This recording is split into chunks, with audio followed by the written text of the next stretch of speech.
새해 첫 주일 첫 예배 때는 항상 성찬식을 우리가 거행합니다. 예수님의 살과 피를 기억하면서 주님의 주시는 그 힘으로 새해를 살자 하는 그런 의미가 되겠습니다. 그리고 또 새해 첫 주일 설교는 그해 주신 비전을 가지고 같이 나누면서 우리가 어떻게 한 해를 지낼 것인가 우리가 결단하는, 또 결심하는 그런 시간이 되겠습니다. 새해 우리 교회 주신 비전이 뭐죠? 우리 한번 힘있게 같이 외칩시다. 시작. 예수님만 자랑하는 교회. 아멘. 예수님만 자랑하는 교회. 여러분, 한 가문에 좀 이름이 있는, 또 연예계에서 좀 이름이 나거나 정치나 경제계에 이름이 나는 한 인물이 있으면 사돈의 팔촌이라도 자랑하더라고요. 자기도 10년에 한 번도 얼굴 못 보면서 만나는 사람한테 그 사람 우리 사돈의 팔촌이라고 자랑합니다. 하물며 교회의 자랑, 성도의 자랑은 예수님 한 분뿐인 줄로 믿습니다. 여러분, 교회의 자랑은 예수님, 성도의 자랑은 예수님이잖아요. 그런데 1년 동안 만나는 수많은 사람 앞에 예수님 자랑을 하지 못한다는 것은 우리의 신앙생활에 참 부족한 부분이 아닌가 싶습니다. 그래서 금년에는 특별히 더 결단하는 것이죠. 만나는 모든 사람에게 내가 만난 예수님을 자랑하고, 우리 교회에 계신, 우리 인지하에 계시는 우리 예수님을 자랑하는 그런 한 해가 되자 하는 그런 마음입니다. 여러분, 오늘 본문의 편지를 받고 있는 교회는 갈라디아 교회였습니다. 바울이 선교 여행 중에 세운 교회였지만 선교 여행을 계속 떠나야 되기 때문에 거기서 계속 목회를 할 수가 없습니다. 그리고 잠시 떠난 사이에 그 빈자리에 거짓 교사들이 들어옵니다. 거짓 교사들이 들어와서 바울이 전한 복음에 대해서 정면으로 도전하는 것이죠. 심지어 바울은 가짜 사도야, 사도꾼까지 마저 부인하게 이르렀습니다.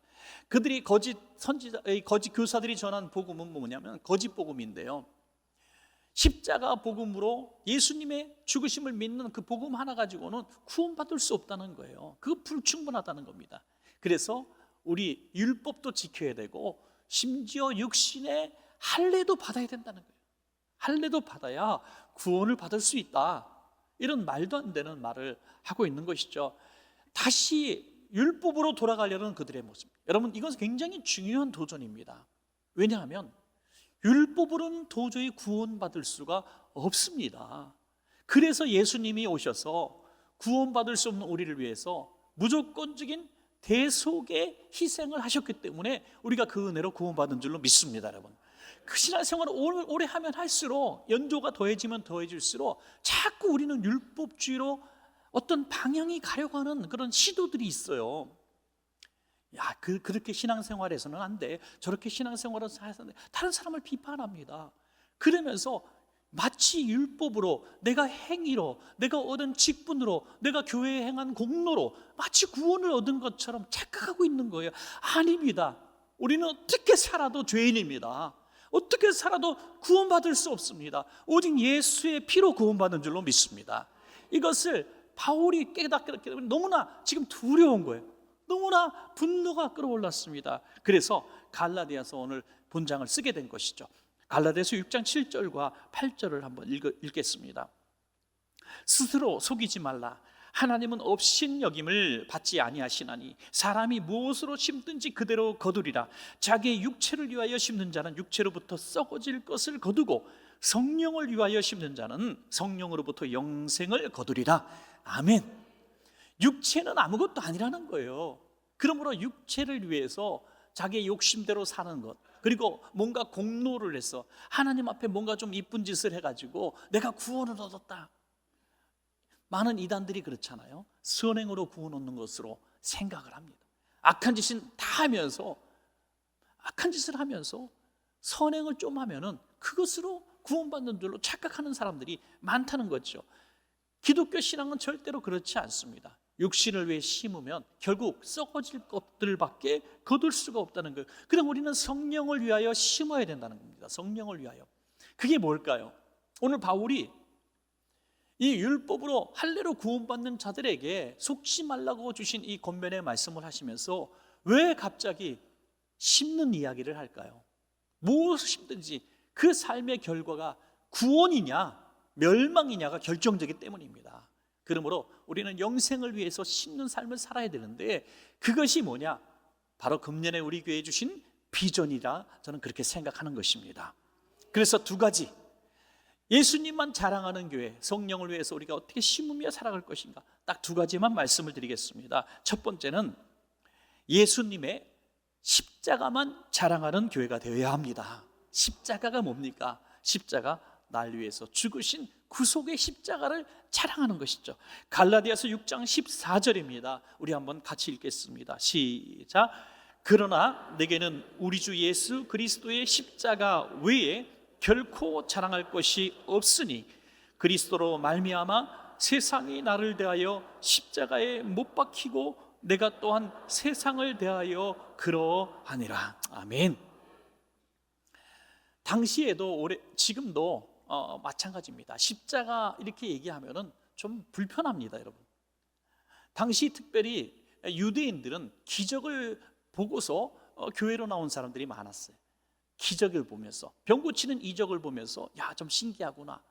그리고 헬라인들은 교회 가니까 뭔가 듣지 못했던 철학적인 얘기가 있는 것 같아요. 굉장히 고상한 지식이 있는 것 같아요. 그래서 그 지식과 지혜를 들으려고 교회에 나온 사람도 있다는 거예요. 그런데 갑자기 예수 그리스도의 십자가의 복음을 얘기할 때 꺼리끼는 것이 되었다는 거예요.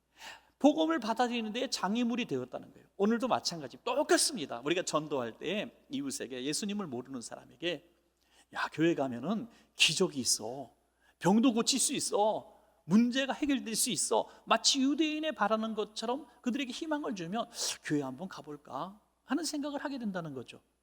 그리고 또 고상한 지식을 원하고 좀 철학적인 것들을 사모하는 분들에게, 야, 교회 가니까 세상에서 듣지 못했던 아주 특별한 얘기가 있어, 굉장히 고상한 얘기가 있어, 야, 웬만한 세상 지식과 비교할 수 없는 고상한 지식이 교회 안에 있어, 그럼 내가 한번 거기서 공부 좀 해볼까 하는 마음을 가질 수 있다는 거예요. 그런데 우리가 단도직입적으로 예수 그리스도가 우리 위해서 십자가에서 죽으셨습니다, 당신을 위해서 예수님이 십자가에서 죽으셨습니다, 이렇게 말하기가 너무 어렵지 않습니까, 여러분?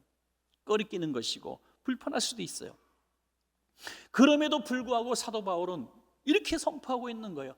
나는 예수님의 십자가 외에 자랑이 없어, 십자가 외에 자랑할 것 하나도 없어, 이렇게 선포하고 있는 것입니다. 여러분, 오늘날 우리 대한민국 교회가 참 많이 복받은 교회인 줄로 믿습니다. 세상 어느 나라보다도 참 복을 받은 교회예요. 정말 복음을 마음껏 증거할 수 있는 나라고요. 그리고 동네마다 골목마다 교회가 얼마나 많습니까?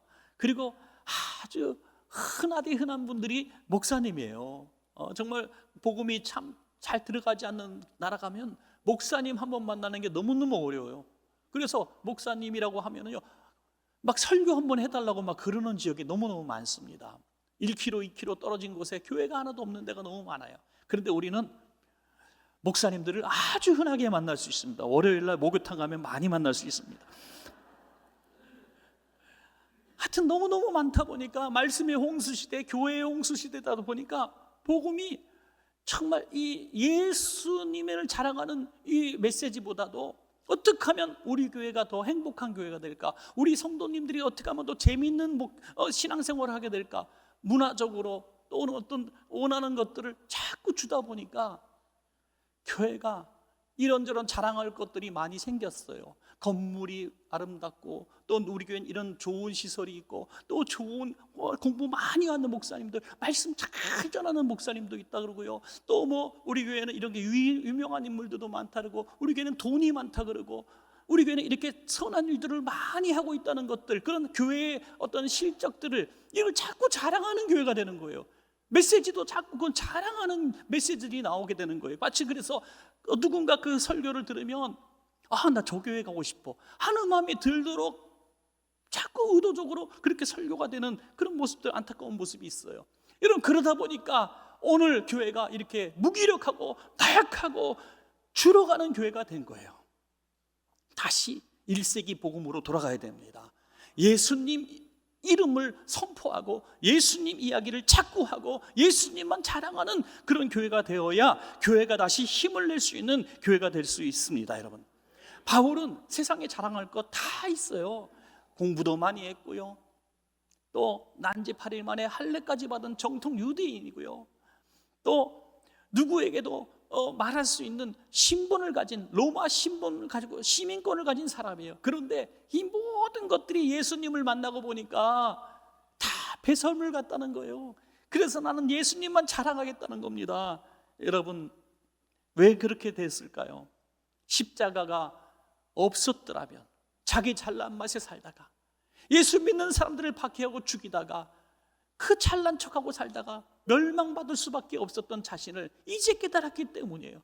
예수님께서 십자가에서 나를 위해서 구속하시고 죽으셨기 때문에 내가 오늘 이 자리에 있을 수 있다, 내가 구원받은 백성이 되었다, 이 사실을 생각할 때마다 자다가도 벌떡 일어나서 눈물을 흘리며 감사할 수 있는 사람이 된 것입니다. 여러분, 시골에서 참 우리 공부 좀 시킨다고 참 고생 많이 하는 우리 어르신들 많이 계셨잖아요. 거의 뭐 농사 짓고 하는 분들 얼마나 고생하십니까? 세상에서 제일 힘든 일 중에 하나가 저는 농사 짓는 것 같아요. 좀 간접적으로밖에 저는 못 들었지만 진짜 그렇게 힘든 노동이 없는 것 같아요. 그래서 그 새카맣게 타들어가는 얼굴과 그 망가진 손과 그 허리를 한 번도 펴지 못해서 구부러진 할머니들, 할아버지들 보지 않습니까? 그렇게 해서 우리 아들 하나 잘 공부시키겠다고, 또 딸 공부시키겠다고 일찍부터 도시로 보내고 서울로 보내고 해서 논 팔고 소 팔고 해갖고 초가집 다 무너지는 집 사시면서 애 대학까지 졸업시켰는데, 대학교 딱 가서 좋은 대학 가서 좋은 직장 들어가니까 좋은 신부, 좋은 신랑을 만나다 보니까 그쪽 가문 보니까 우리 엄마 아빠가 너무 보잘것없는 거예요. 너무 부끄러운 거예요. 가지도 않아요. 소개도 안 시켜줘요. 부끄러워하는 거예요. 여러분, 이런 사람을 불효자라고 얘기하지 않습니까? 여러분, 예수 그리스도께서 우리를 위해서 농사 짓고 논 팔고 소 파는 것보다 더 큰 희생을 하셨어요. 십자가의 고난을 당하시고 우리를 위해 죽으시고 우리의 구원을 이루어 주셨습니다. 그러므로 십자가에 대해서 얘기하는 걸 꺼리껴서는 안 된다는 거예요. 부끄러워해서는 안 된다는 겁니다. 왜? 예수 십자가가 없으면 나는 죽을 수밖에 없는 존재라는 것을 우리가 깨달았기 때문인 것입니다. 여러분, 금년 한 해 누구를 만나든지 어디에 계시든지 우리가 기회만 있다면, 할 수 있는 자리만 된다면 내가 예수 그리스도의 구속의 십자가로 난 구원을 받았습니다, 형제님 자매님도 예수 믿고 구원 받읍시다 라고 말할 수 있는 저와 여러분들 때 예수님만 자랑하는 삶이 될 줄로 믿습니다. 여러분, 마지막 두 번째는 예수님의 십자가의 흔적만 자랑하는 교회가 되어야 합니다. 여러분, 갈라디아서 6장 17절 말씀입니다. 우리 같이 읽습니다. 시작. 이후로는 누구든지 나를 괴롭게 하지 말라. 내가 내 몸에 예수의 흔적을 지니고 있노라. 아멘. 지금 내 몸에 갑자기 예수님의 흔적이 있다고 지금 자랑하고 있습니다. 왜 이런 자랑을 갑자기 했을까요? 이 거짓 교사들이 육신의 할례를 자랑하고 있었기 때문입니다. 육신의 할례, 육신의 그 흔적들을 마치 율법을 잘 지킨 사람의 흔적처럼 자랑하고 있었던 거죠. 마치 이런 거예요. 신앙생활하면서 저 교회에 이런 직분을 받은 사람입니다. 저 교회에 이런 기여를 한 사람입니다. 제가 교회에 이런 많은 헌금과 헌신을 한 사람입니다. 전 유명한 동네 유명한 교회 유명한 성도입니다. 이렇게 자랑하는 것이 육신의 할례를 자랑하는 거예요. 그러나 사도 바울은 육신의 할례를 이미 받은 사람이에요. 난지 8일 만에 할례를 이미 받은 사람이에요. 그런데 그 육신의 할례는 아무것도 아니라고 얘기합니다. 할례나 뭐 할례나 아무것도 아니라고 합니다. 나는 보이지 않는 내 몸에 예수의 십자가 고난의 흔적이 있습니다 하는 거죠. 찌르면 예수 피가 나온다는 거예요. 그냥 예수님의 모습이 내 안에 있다는 겁니다. 실제로 뭐 보여지는 상처도 많았을 거예요. 매도 많이 맞고 감옥도 가고 돌로 매맞음도 당하고 얼마나 많이 고통을 받았어요. 온몸이 상처투성이었을 거예요. 그걸 얘기하는 것은 물론 아닙니다. 그러나 내가 예수님의 십자가의 고난의 흔적, 주님과 함께 내가 못 박혔던 그런 흔적들이 내 삶에 있습니다. 그 삶의 모습을 지금 간증하고 있는 것입니다. 여러분, 사랑하는 여러분, 누군가 여러분에게 지금 단도직입적으로 바울은 예수의 흔적을 자랑했는데 여러분에게는 예수님의 흔적이 있습니까? 라고 물어봤을 때 저 이런 예수님의 흔적이 있습니다 하고 그 예수님의 흔적을 자신 있게 보여드릴 수가 있을까요? 그래서 금년 한 해 살아가시면서 내 몸에, 내 심령에 예수님의 흔적이 있기를 간절히 사모합시다, 여러분. 그러면 좀 너무 좀 추상적으로 말고 그럼 예수님의 흔적을 갖는 방법이 뭘까? 저는 간단하게 두 가지 정도로 생각합니다. 짧게 하나는 예수님의 흔적은 예수님의 사랑입니다. 사랑. 예수님의 사랑을 삶을 통해서 보여주는 사람이 예수님의 흔적을 가진 사람이에요. 난 예수님의 흔적이 있어요 하면서 맨날 승질 부리고 분쟁을 일삼고 계속 부정적인 얘기하고 또 원망하는 말을 하고 그런 사람이 어떻게 내 몸에 예수의 흔적을 가졌다고 말할 수가 있겠습니까? 갈라디아서 5장 6절에 보면 그리스도 예수 안에서는 할례나 무할례가 효력이 없되 사랑으로서 역사하는 믿음뿐이니라 그랬어요. 사랑을 통해서 예수님의 사랑이 증명되어지는 사람이 바로 예수님의 흔적을 가진 사람이라는 거죠. 또 하나는 예수님의 흔적은 십자가의 고난의 흔적인 줄로 믿습니다. 예수님께서 제자들에게 내가 고난은 다 받았으니까 너희들은 평안히 살다가 천국에서 만나자 이렇게 말씀하셨으면 진짜 좋았을 텐데 너희들도 너희들에게 맡겨진 십자가를 지고 따르라. 여러분, 십자가의 고난의 흔적이 내게 있는가? 예수 믿음으로 말미암아 내가 당한 고난이 있는가? 예수님 때문에 당한 손해가 있는가? 예수님 때문에 당한 억울한 일이 있는가 하는 거죠. 우리 신앙생활 하다 보면 교회 안에서도 뭐 어떤 주의를 한다고 하면서도 마음이 상할 일도 있고요, 또 손해보는 일도 있고요, 또 이렇게 좀 충돌하는 일도 있을 수밖에 없습니다. 사람이 사는데요, 여러분. 예, 그렇죠. 가족도 맨날 싸우잖아요, 그렇죠? 우리 가족은 안 싸워요 하는 분도 있겠지만 하여튼 가족도 싸우는데 30년 40년 같이 산 부부도 맨날 싸우는데 어떻게 교회에서 성도들이 안 싸울 수가 있겠습니까? 당연한 거예요. 그런데 어떻게 2000년 동안 교회가 그럼에도 불구하고 건재하고 깨지지 않고 버틸 수 있었는가? 바로 그리스도의 흔적이 있기 때문에 이 모든 것들을 견딜 수가 있었던 거예요. 그리스도의 흔적, 예수님 때문에. 어떤 성도님 뭐 좀 양보 좀 하세요, 좀 용서 좀 해주세요. 나만 왜 용서해야 돼요? 막 이러는 분이 있어요. 제가 한 30년 전 얘기인데 우리 누구라고 찾지 마세요. 하여튼 왜 나만 그런 고통을 당해야 돼요? 나는 왜 이렇게 억울한 일을 당해? 나는 왜 남들이 안 하는 그런 봉사를 해야 돼요? 왜 나만 가지고 그래요? 막 그런단 말이에요. 여러분, 예수님의 흔적을 만들어가는 일들입니다. 저는 새해 첫날에 오늘 이 본문의 설교를 준비하면서 이거 참 성도들에게 힘을 주고 꿈을 주고 잘 된다고 선포를 해야 되는데 오늘 좀 무시무시한 얘기를 해가지고 참 오늘 불편한 분들이 있을까 하는 생각을 하면서도요, 굉장히 오늘 결단하면서 이 말씀을 전합니다. 여러분, 어떤 분이 아파서 병원에 갔다고 합시다. 이분은 술과 담배를 끊을 수 없어서 계속 핍니다. 그리고 다 망가졌어요. 병원에 갔는데 당신 이게 술 담배 때문에 몸이 많이 망가졌습니다, 고치셔야 됩니다 하고 보냈어요. 1년 후에 또 왔는데 더 많이 망가졌어요. 아이고, 얼마나 힘든 일이 많으셨어요. 그래서 술 담배 못 끊으신 거 제가 이해합니다. 좀 끊으세요. 그리고 또 보냈어요. 다음에 왔어요.